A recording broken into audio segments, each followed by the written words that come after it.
Oy, de. Saan ka pupunta? Ba't kinukuha mo yung susi? Kukuha ng ayuda. Nakamask ka na ba? Oo naman. Yup! Dahil meron ng ayuda, magluluto naman tayo ng beef caldereta, partner nito. Yup! Okay na ang ating beef caldereta. Yup!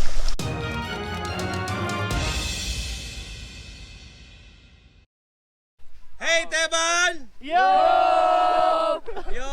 Go! Yup! O ito ang recipe natin para sa beef caldereta. Siyempre meron tayong beef, 2 kilos beef brisket. Brisket ang gamit namin kasi mas malasa siya at hindi siya dry pag naluto. So, of course, we have cooking oil, a little konting soy sauce, beef cubes, liver spread, salt and pepper. Meron din tayong onion, garlic, 1 cup tomato sauce, banana ketchup or tomato ketchup, bay leaves, bell pepper, carrots, and potatoes.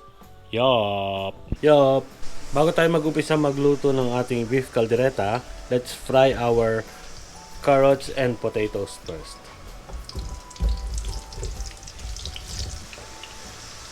Bali, half fry lang siya kasi papalambutin pa natin siya habang niluluto natin sa caldereta. Yup! Then our potatoes.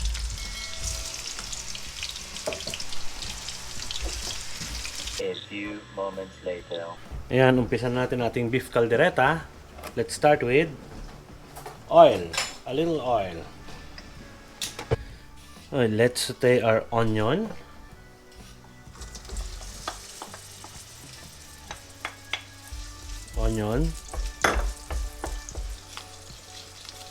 Add our beef cubes.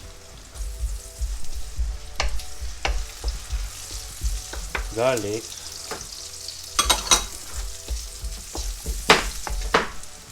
Now let's add our beef. Our 2 kilos beef brisket. Pinakuluan lang namin tong beef pero hindi pinalambot para mawala lang yung scums. Ito, watch nyo.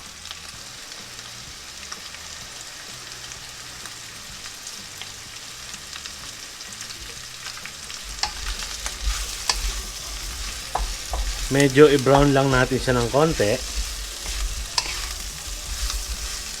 Now that our beef is a little brown, let's add soy sauce.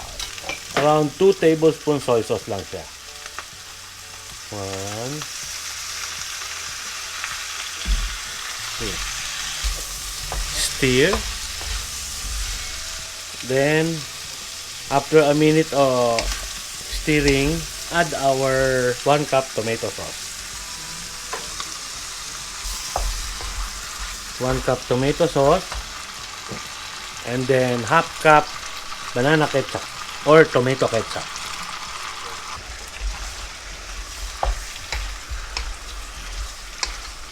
We're cooking it on high heat kasi sinesemi-fry natin yung ating beef sa tomato sauce and tomato ketchup. Few inches later.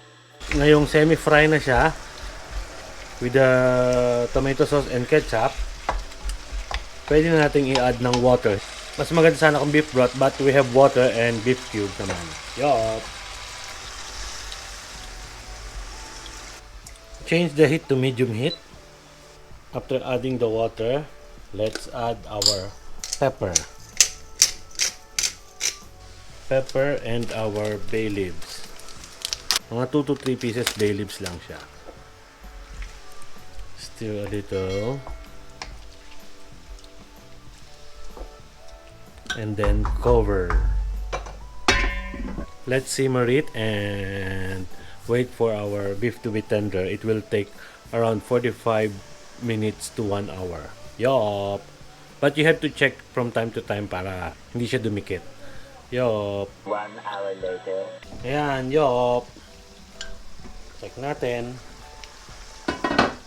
After about 1 hour, Yan, medyo malambot na yung ating beef. So, pwede nating ilagay ang ating liver spread.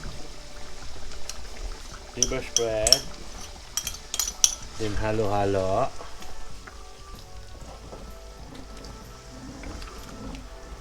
And yung semi-fried nating carrots and potatoes. Yeoooph. Yan.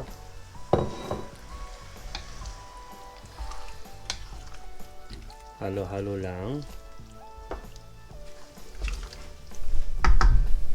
And let's add our salt, or kung meron kayong ginisa mix, pwede rin. Halo. Then tikman natin. Let's taste it.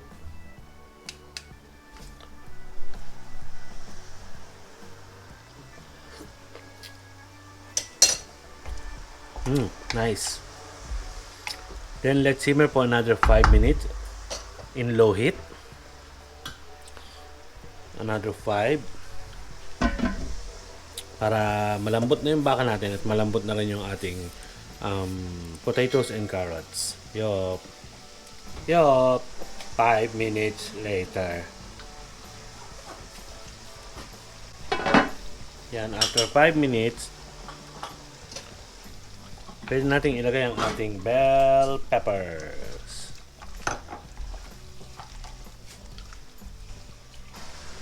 Yan, pagkalagay natin ng bell peppers, simmer for another 2 minutes, then okay na ang ating beef caldereta. Actually, almost the same lang siya as mechado. The only difference ang beef caldereta ay may bell pepper at liver spread. Pero without bell pepper and liver spread, it will be beef mechado. Yeoooph. Yeoooph. After 2 minutes,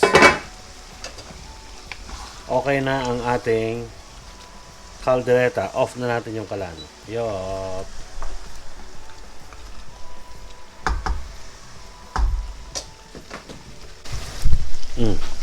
Okay na ang ating beef caldereta.